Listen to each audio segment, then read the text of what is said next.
माझं कसं आहे माहिती आहे का, कुठली गोष्ट आणली आणि ती लगेच वापरली नाही असं नसतंय.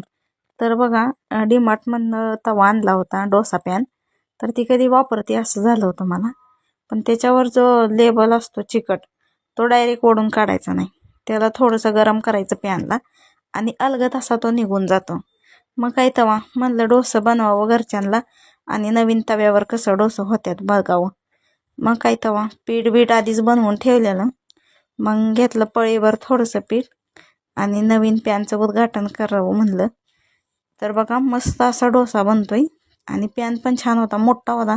त्यामुळे डोसा एकदम असा मोठा बनला आणि एकदम क्रिस्पी आणि पीठ पण चांगलं आंबलेलं होतं. त्यामुळे मस्त असा डोसा बनला. आणि त्याच्यासोबत पोरांना खायला बनवलेली खोबऱ्याची चटणी, पिवळा बटाटा आणि सांबार पण बनवलेलं, पण त्यांना काय आवडत नाही. त्या बसलेल्या तारक मेहता बघत बघत डोसा खात. मग आरू परत आली, दोघी पण परत आल्या.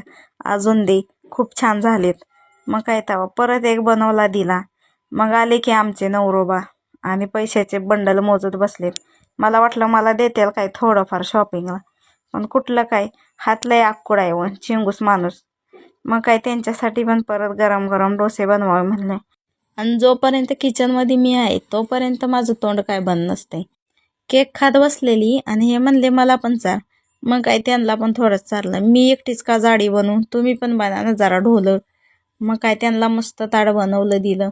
आता काय माहीत कसं लागतंय. नवऱ्याला किती पण चांगलं बनवा, नावच ठेवतो नवरा. पण ह्यावेळी उलट झालं, तारीफ पे तारीफ चालली होती माझी.